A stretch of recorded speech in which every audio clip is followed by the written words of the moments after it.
Hello, everyone, and welcome to Invitation to a Conversation. I'm Pamela Bailey, and this is my second week in continuing with my Black History Month series. Today, I have Mr. Zach Lyde. Zach Lyde was born in Brunswick, Georgia. He attended Risley High. He played football for 4 years. He said he never caught a pass. He joined the U.S. Army in 1958.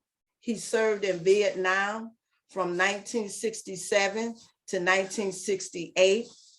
He was an honor guard for NCIO, his first sergeant leadership school, Soldier of the Year, 1963, which was his unit. He went to the University of Washington, Morehouse, and Morris Brown. He's a Black pastor. He's married with children, great-grandchildren, and great-grandchildren. He's a media founder and an activist. Good afternoon, Mr. Lyde. How you doing? I'm doing fantastic, Miss Bailey. Thank you for accepting my invitation to a conversation. I would like to begin our conversation with, what was it like growing up in Brunswick, Georgia? Growing up in Brunswick, Georgia was absolutely fantastic.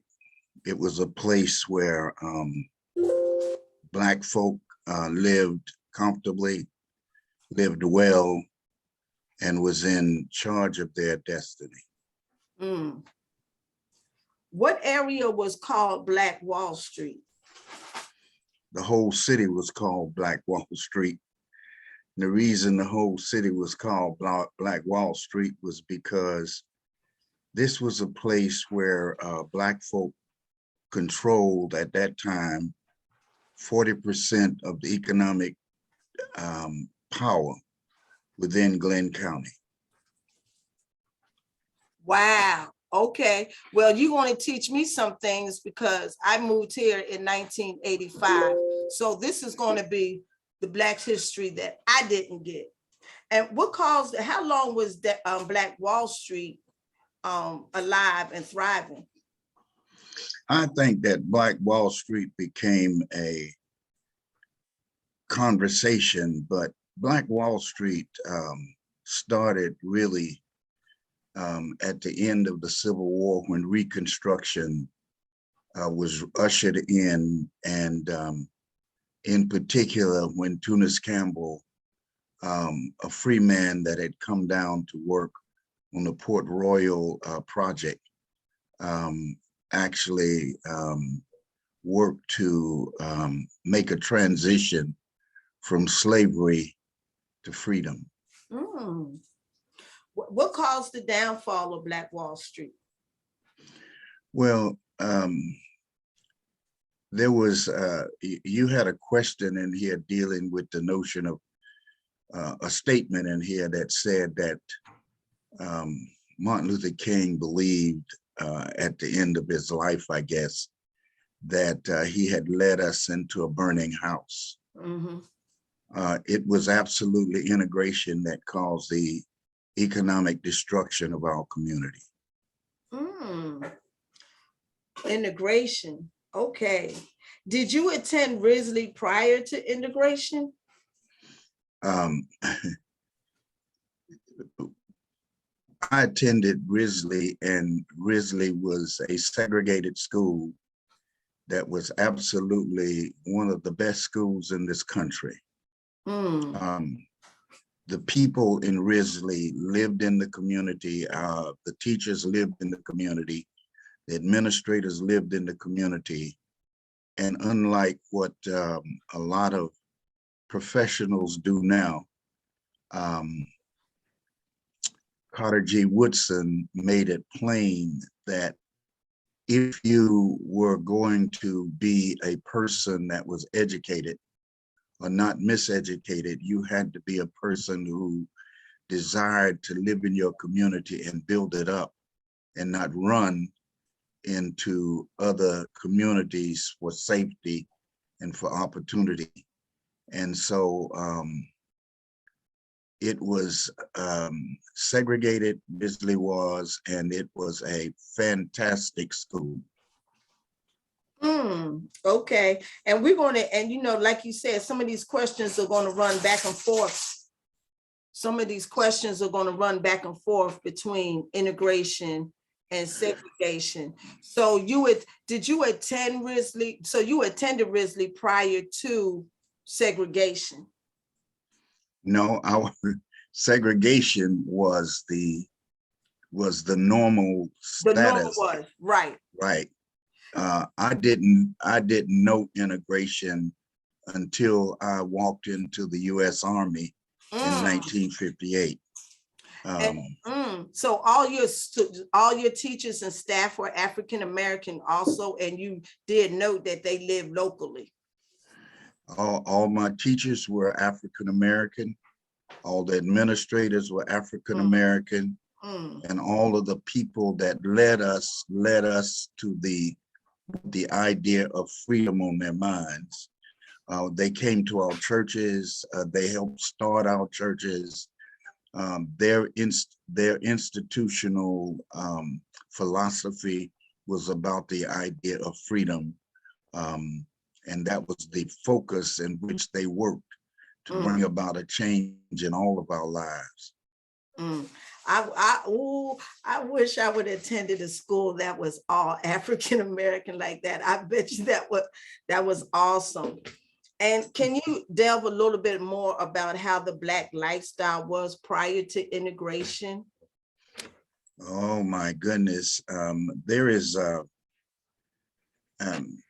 prior to integration, I wasn't here when they integrated. I had already left Brunswick and was in the Army, and that was the first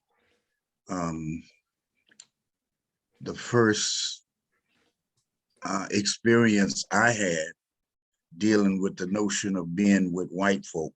And what happened, except for the fact that we worked and had jobs and all of that, but in terms of us having respect or love or any of that, that wasn't what we dealt with. We dealt with separate, and we dealt with the notion that you lived on your side of town, we lived on our side of town.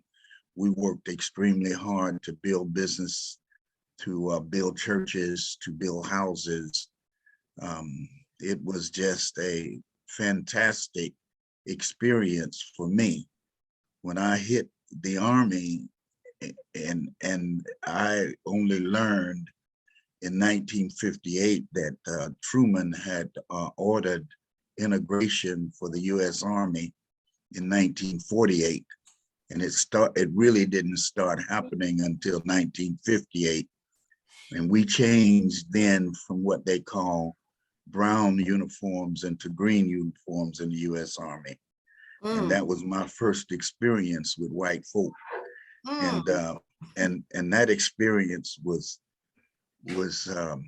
very, very, very strange, because we had been told that they were extremely intelligent. And when I got into the service, I didn't see it. It was absent. Right. It was like coming into a place where people who were stupid for the first time I met. And that's what happened. The people I left here in Brunswick, they were smart, they were energetic, they were all trying to either get an education.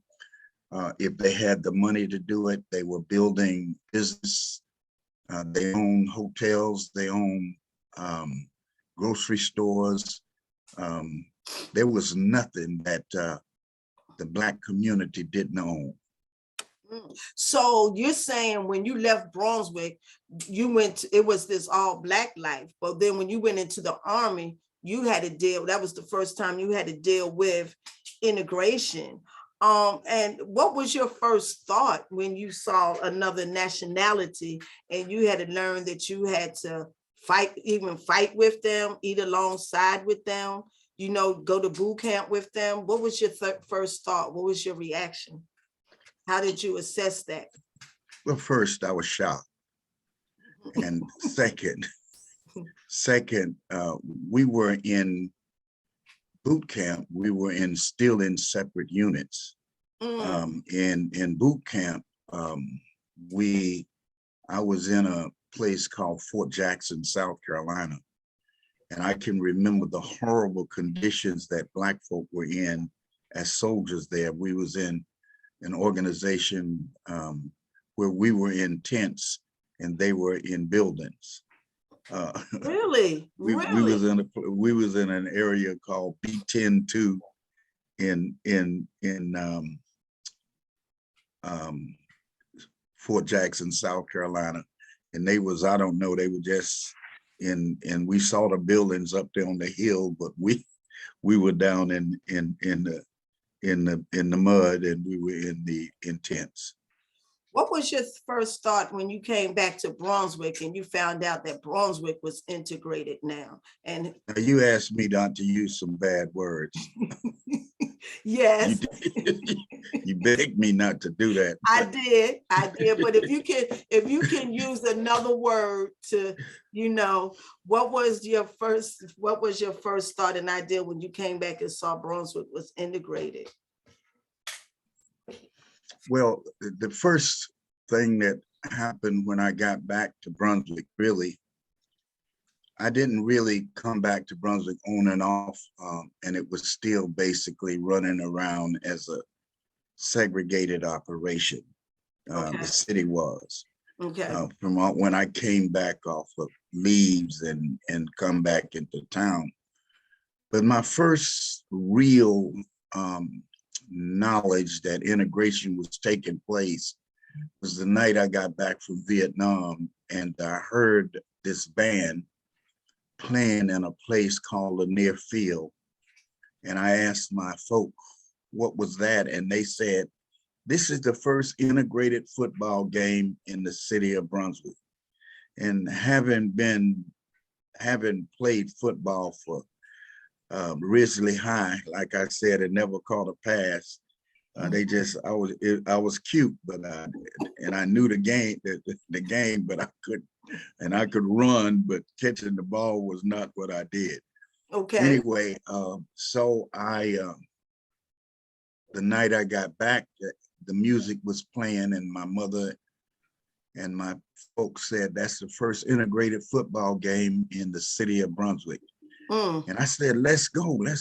And so we packed up and headed over to the game. And me being away and being in the Army and being in E7 at the time and on the E8 list, had a little cash. So I said, come on, let's go. And I'm going to pay for all the tickets. And so I get to the place to pay for the tickets, and my family, as I pay for the tickets, they go into this new integrated situation. And when I finished paying for the tickets, I walked up to the steps, put my hands on the rail, and I can't help but use this word. And I heard a voice on the ground saying, get your hands off that rail, nigga. And I said, I was shocked. So I pulled my hands back and looked down on the ground, and there was a police officer standing there. And I said, sir, you can talk to me better than that. And he called backup. They maced me and put me in jail, and I left that night after I got out, and I guess the community was highly offended. I left here and I didn't get back to Brunswick until 1972. That's crazy, because they integrated us, then they still wanted to use those negative terms, and they did not think that they did not think that somebody was not going to reply back if they heard that negative term. It was the person that they said it to. You really, And well, so, go ahead.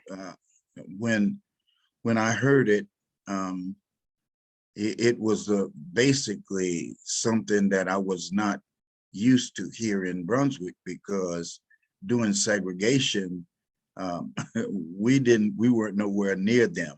Right, And so negative stuff coming from them just didn't happen. right, It did happen all over other communities. My father was a minister, and in other places where he pastored, there were lynchings and a whole bunch of other stuff, but it didn't touch us here in Brunswick, right. especially since my daddy was the kind of preacher he was. He was just the opposite of Martin Luther King Jr. They had arguments because they were so different. My daddy carried a weapon everywhere he went, and so they label him like they label me. Don't mess with that man cheering now, because that's a crazy man. That man right there ain't got no sense. You see, he ain't talking about no love for everybody, and he got a weapon on him at all times. Anywhere you go, you come in the church, he got one on. You go into the schoolhouse. Anyway, we were really sheltered.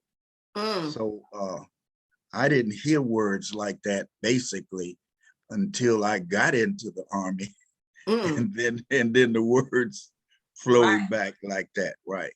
Yeah. What do you see as an advantage or disadvantage of integration? Oh, the greatest advantage was economic. The disadvantage of integration was we absolutely lost every nickel that we had our hands on. The community that you see now that has been totally destroyed because of economic degradation, because of economic decisions made by both Black and white folk, have left a community impoverished to the point to where the census about several years ago labeled Brunswick, Georgia, the poorest city in the state of Georgia. We've improved since we got a Black mayor, and and that improvement meant that we went from number 1 to number 6. We still the 6th poorest city in the state of Georgia. Integration literally destroyed the lives and the livelihood and the strengths and the laughter and the progress that was that had been made here in Brunswick, Georgia. So from you just saying what you just said, so the disadvantage was when we were segregated, Black folks made their own rules and regulations, ran their stores, had their prices, knew what they liked, knew what the family liked, and had what they had. But when we integrated, we couldn't write them laws anymore and them rules anymore. We had to go by what man said and what the lack of what man gave us. So we lost our power, is what you're saying. Is that what you're saying? What I'm saying is, I think our economic power. Well, I think we gave it away. I don't think we lost it. I think that we simply decided based on people thinking that we integration. Would have it better if we were integrated. We would have it better. We will be on an equal playing field.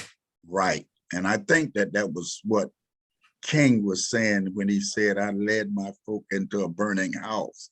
In other words, he and other people who had, and Carter G. Woodson in his book, Miseducation of the Negro, actually addresses this when he says that what happened is that people in our own ranks that went to their schools, that went to places like Harvard and Yale and Princeton, they actually was convinced that we could not compete.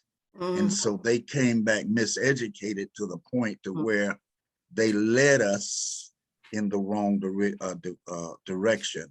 And that's what King was really talking about. He was really sad that his life work ended up to where what we had accomplished economically that we had. Separately. Mhm. That's right.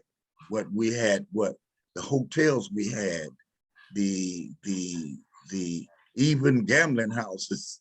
There was nothing that Black folk did not own that caused them to be absolutely wealthy. Mm, mm, mm, mm. Wow.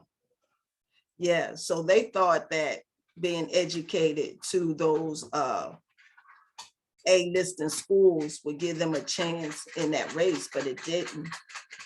Exactly. It really literally, I read Miseducation of the Negro, and I thought that Miseducation of the Negro was talking about those of us who did not go to class, go to colleges. He was actually talking about people. In fact, his his his leanings was towards people like W.E.B. Du Bois and Booker T. Washington. He was really talking about how the people whom had not gone to school were businessmen and successful, Right. and the people who went to those colleges said that they could not be. Right. And Right. and so what ended up happening is the people, and I'm not trying to disparage folk who went to colleges. I just want them to rethink what their responsibility is and what they can in fact do based on what actually happened.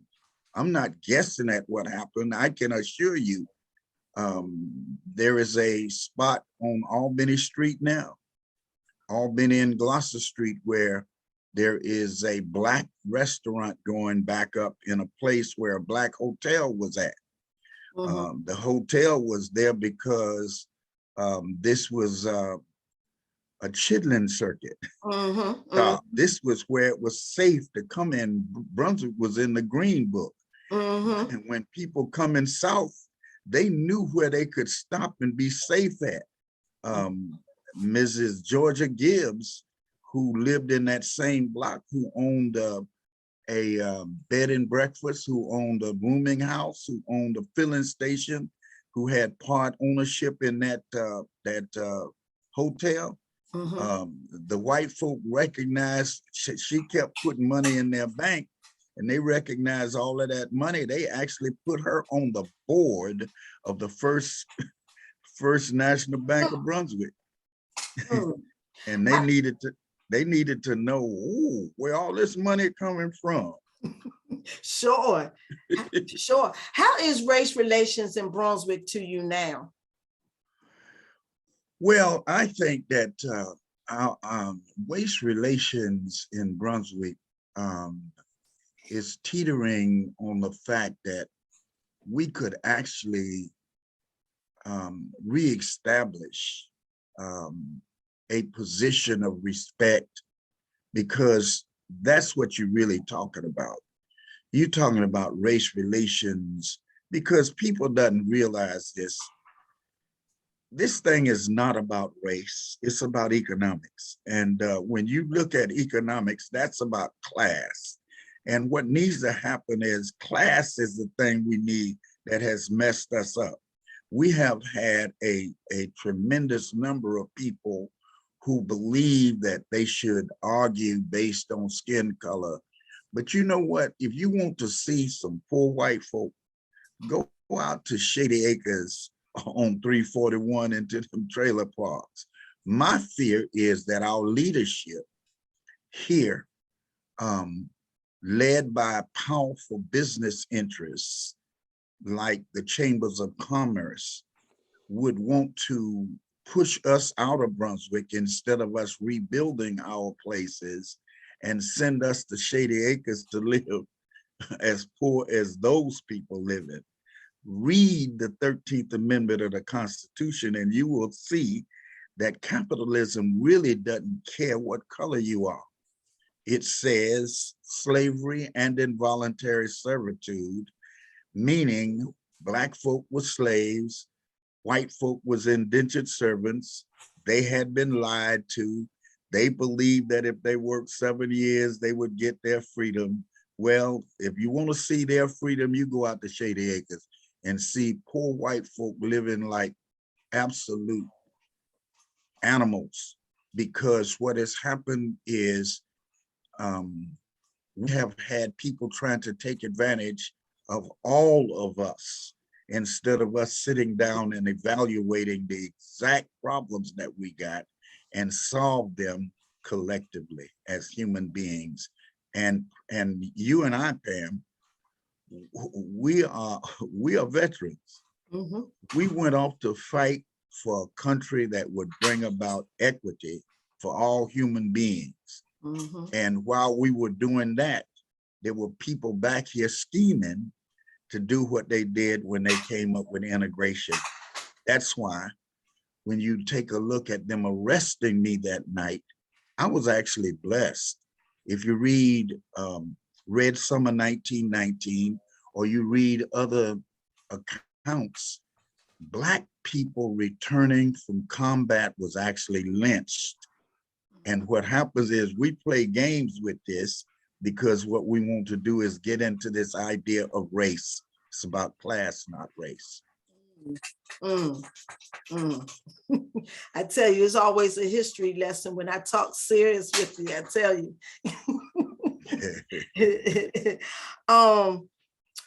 Yeah, and when you said that about us being veterans, it's really a whole different subject or conversation for us to go into the military to serve our country. And when you go in, you're segregated when you get in there. You know what I'm saying? I sure do, Miss You Pamela. know, you're segregated when you get in there, you know. Yes, ma'am. And I'm sure that was like, really? I come to fight for my country, but yet we're over here and they're over there. But we're supposed to meet. I mean, how did they meet up to fight together on one hill or in one area, and y'all being segregated, knowing when you come back down off that hill or whatever that area is, you're going to where all the Blacks are and they're going where all the whites are. That's a whole different conversation. But when you said that lit a light bulb, I'm telling you. Well, they should have. Yeah, but I'm gonna read that book because I've always seen that book, The Miseducation of a Negro. But I, like you said, I thought that it was sometimes these topics, I've been dealing with that in the last year when I've been reading my books. You think the topic is one thing, but it's a whole nother thing when you get into it. And Yes, that's ma'am. and that's the best marketing, skill that's out there that they have, That's right. Yeah. Who were some of the Black leaders, Junior? Mm-mm. Mm-mm. Who were some of the Black leaders that were well known that were during that time of the era when Brunswick was being integrated? Well, I'm proud to say that my great grandfather in 1901 started Zion Missionary Baptist Church on G Street. And I'm proud to say that my father came to be the pastor there, and my mother became his young bride. He had to fight over her in Zion, and when they said that they weren't going to let him marry that young girl, and he said, "No, that's going to be my woman," and he snatched her out of there, and they left Zion, and then he passed it all over. But they were great leaders. My father actually was such a powerful Black man with his weapons that he protected us and shielded us like he did my mother, which meant that she became a major figure in the NAACP nationwide. I mean, statewide and nationally. She became the state treasurer of the NAACP for 35 years. My great grandfather was a moderator of an organization called the Zion Missionary Baptist Association, which was the first Black Baptist Association started in this country in 1865. My wife's father, Thaddeus Martin with St. Athanasius Episcopal Church, he was such a wonderful intellectual man. He worked tirelessly to make sure that he brought the community together. And that is where a tremendous amount of the economic decisions were made collectively through his work, and the work that he did with saying, okay, I'm an educated man, but I don't care who it is, I'm going to work with them for leadership. And then there was a guy by the name of Foots. Foots was our principal at Risley High School. Foots lived right across the street from us, and you know that's what I mean by professionals still living in the neighborhood. They done tore down his house now, but his name was Professor Wilkerson. He went to St. Paul AME Church. So therefore, what you end up having is you had all of these people collectively working to make sure that the business development happened all over this community, because it was in the best interest of both the community and the churches and the schools and the people to develop economically together. All of the doctors was in St. Athanasius, basically. When I say doctors, I mean Dr. Jackson and a whole bunch of other physicians. And so these leaders, they had Mrs. Ruth Williams.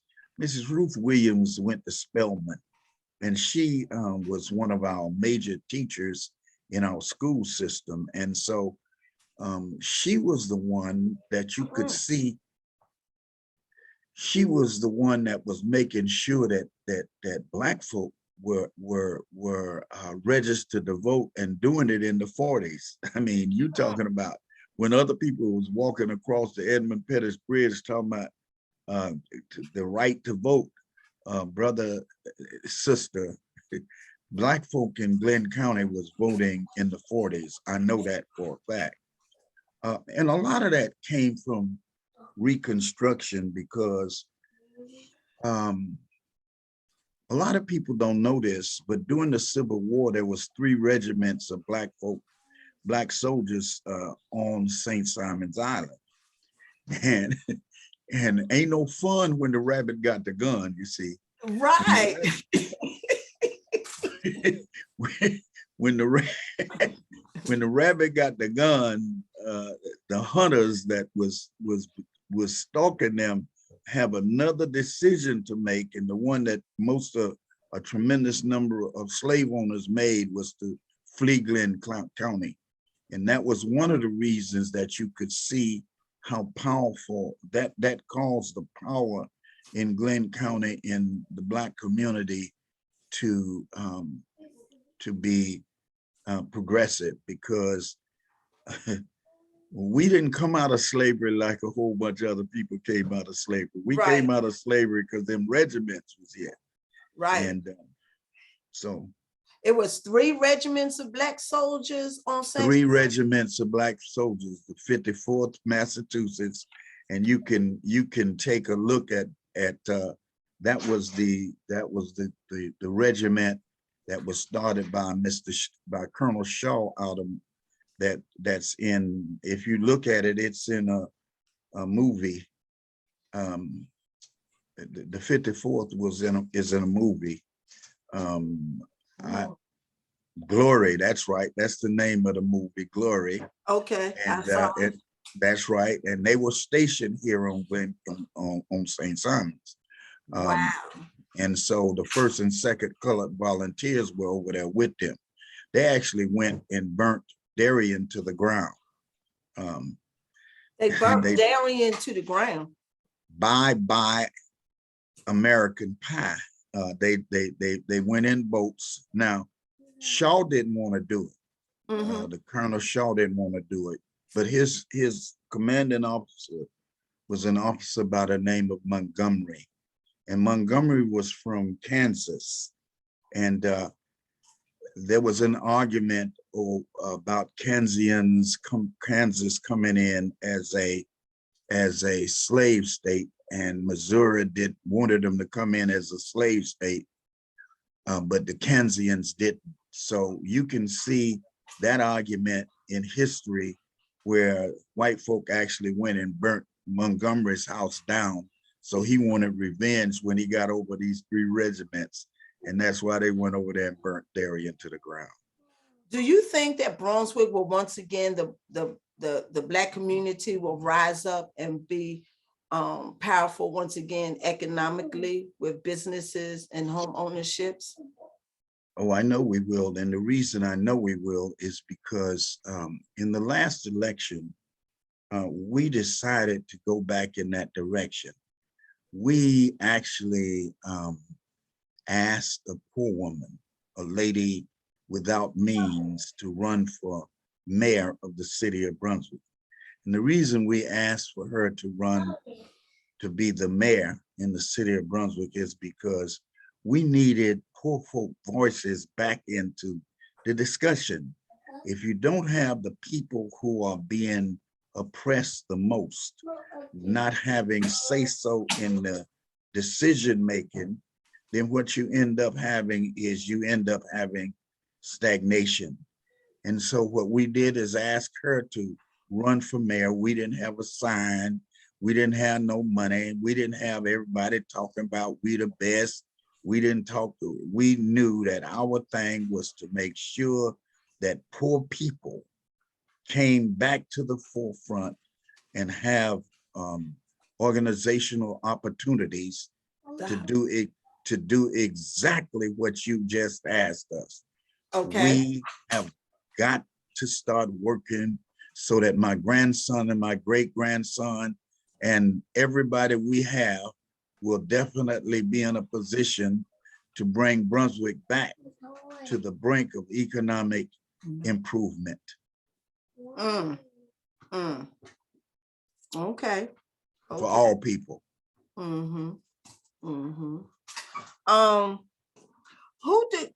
Whose ideal, let me ask you this question. Whose ideal was it? How did that integration talk start? And do you know who it was to thought that it would have been a good idea to integrate us? Oh yeah, I can tell you where that idea came from.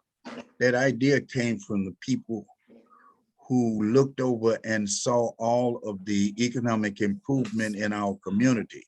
The idea was fostered by the people who ran the banks, by the chambers of commerce, etc., the business interests, people who knew that what happens is there was a tremendous amount of money in the Black community. So what they did was Miss Georgia Gibbs, that same lady I talked to you about who had so much money, and they put her on the First National Bank of Brunswick, Georgia. The reason they did that is because being in the military, one of the things that you have to have if you're going to actually win a war is you have to have certain things. You have to have information. That's why you have spies. You have to have food. That's why the South actually lost the war, is because the things that they needed to eat for clothing was not reaching them no more in the North that they had traveled to. You have to have weapons. You have to have truth. And what happened is they actually started this integration thing because if you were the massa and you got run off the plantation and you got run off into Waycross and run west, and Negroes now have the entire island to themselves. and they bathing in the Atlantic Ocean, and they playing golf, and they got James Brown and um, um, all of those great entertainers coming in, and they owning hotels, and they owning this, and 9 black presidents of HBCUs going up to be presidents of black colleges, and they are independent. Then you have to really refigure what you did, and that is where the integration idea came from. It didn't come from people like my father. It didn't come from the leadership. They wanted to get along, of course. They didn't want to be hateful. They didn't want to be destructive. They didn't mind working with everybody to make sure that white people and black folk lived in harmony here. They didn't do that. But it was not that they did, it was not that they were begging for the leadership of the massa to come back into their lives. Right. They didn't need that. Right, right. Okay, it was the folk that came here, and I ain't gonna call their names, because if I do that, then I won't be able to recover again for another 3 months from the folk who running around talking about what a great job they did when they came here from other places. But I can tell you, I'll say that one came from throwing watermelons down in South Florida. One came from picking cotton up in North Florida. One came from one of the most vicious, vile places in Alabama, Mobile. And they were the ones that came here and became the leaders of that particular function, integration. The black leaders, let me put it like that. Right. The folk that was used, okay? Right. Dad, Mr. Lyde, I tell you. You have a lot of Black history up in you. I'm sure you do. Well, I got a lot of history, and the history comes from experience, and a combination of experience, college, and definitely from the scriptures. Mr. Lyde, who inspires you? Who inspires me? Well, it starts here in this house. There's a woman in this house by the name of Miss Gladys Martin Lyde, okay? And Miss Gladys Martin Lyde makes me wash dishes. It makes me... The only thing she can't get me to do is go out there and rake the yard, but everything else. And then she is dictated to by Brandy Lyde Whitfield, and then Brandy Lyde Whitfield is dictated by Freedom, a little girl. If you want to know her name is Jordan. Jordan does not play. Then you got the quiet one, but he is so intelligent and so strong. That's JoJo. So, and then I have my children out in Seattle that inspire me. But I look at the past, and the inspiration actually comes from the past on saying, get involved and stay involved. I had made a decision when I got back here and got arrested the night I got back in Vietnam. And I was the first sergeant of leadership school in Fort Eustis, Virginia. And I was the honor guard NCIC there, that because I got arrested that night, that I would never, ever live in the South again. I was going to go and move to a place called Fairbanks, Alaska, because the wind chill factor is 101 below, and ain't no room for that racism that I had confronted. White folk and black folk and bears and everybody try to warm up to each other. So that's what I was going to do. Right. What is your favorite scripture, phrase, or testimony that keeps It's going to scare you. It's going to scare you. Okay. It's a prayer. A prayer. Mm-hmm. Yes, Mm-hmm. it's the 109th Psalm. Mm. Hold not thy peace, O God, of my praise, for the mouth of the wicked, the mouth of the deceitful are open against me with lying tongues. Mm. And that's David, Mm. because what happens is the army really did not make me a soldier. My daddy did. The army just changed my orders.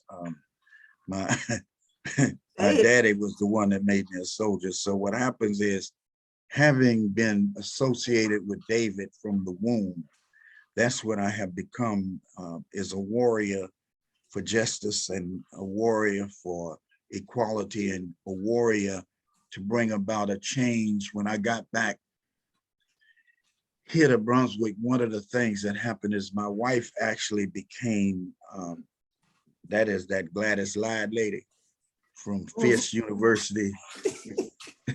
she Yeah. actually, she actually became and has been the only Black woman that has served on the county commission of Glen ever. And so she got me involved in the notion of making sure that that stench coming from Hercules, all that stink coming out of them pipes, Mm-hmm. and all of this poison in the air, the water, the soil in the air. She forced me to get involved with that particular movement. Mm. But I'm gonna have to but have Miss Lyde on this month too. She's the only Black woman that's been on the county commissioner. the only Black woman that has ever been on the county commission ever in life. And not only was she the only Black woman that has been on the county commission ever in life, it was her partners from the from the from the Democratic Party. Jaquan. It was her partners from the Democratic Party that actually needed to remove her Mm. so that they could replace her with a man who was weak, Mm. who was educated, Mm. who could be manipulated. I ain't gonna call his name, but the Democrats actually did that. And we know that the Democratic Party is a wonderful institution that can be used in a different way, but we just have not grounded ourselves in truth. I hope that what we are doing today is that we are searching for the truth, because we talk about the notion of the Lord fixing it and and the Lord will make a way. Well, he said that if you want to be able to be free, freedom comes from the basic institution of truth. And we have not been wallowing in truth for a long time. We have been wallowing in fabrication and fiction. We believe in Superman. That's what we believe in. We believe in Batman. Yeah, yeah. We're gonna, yeah, I'm gonna have to ask Mrs. Lyde to come on I this would hope so. for Black History Month. Yes. Our last question. Leave some words of wisdom or advice to the people. What would you like to say? Why'd you do that?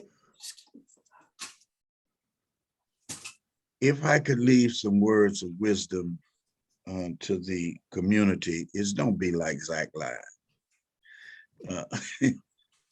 Temper temper your tantrums. Don't allow PTSD to destroy the very essence in which drives you every day.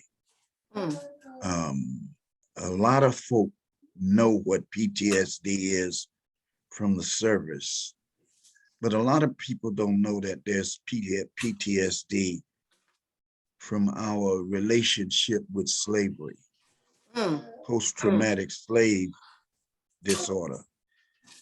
And I would say that what we would do is we could be kinder and gentler.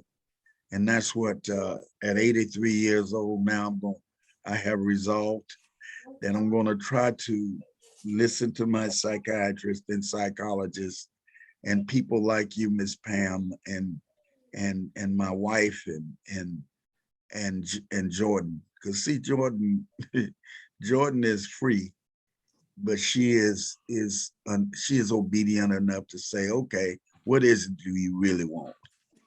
And so, Listen, listen, yes, I don't, when I do these shows and we have only a few minutes, I know your family and y'all have helped me when I first came here to begin my journey of the direction of what I was going to go to. So I will never forget what Mrs. Lyde and seeing Brandy grow up has meant to me in my beginning journey of migrating down here from up north, because it was not an easy thing, but it's not about me. It's about who I bring on here and recognize to the community for those who are not out in the community.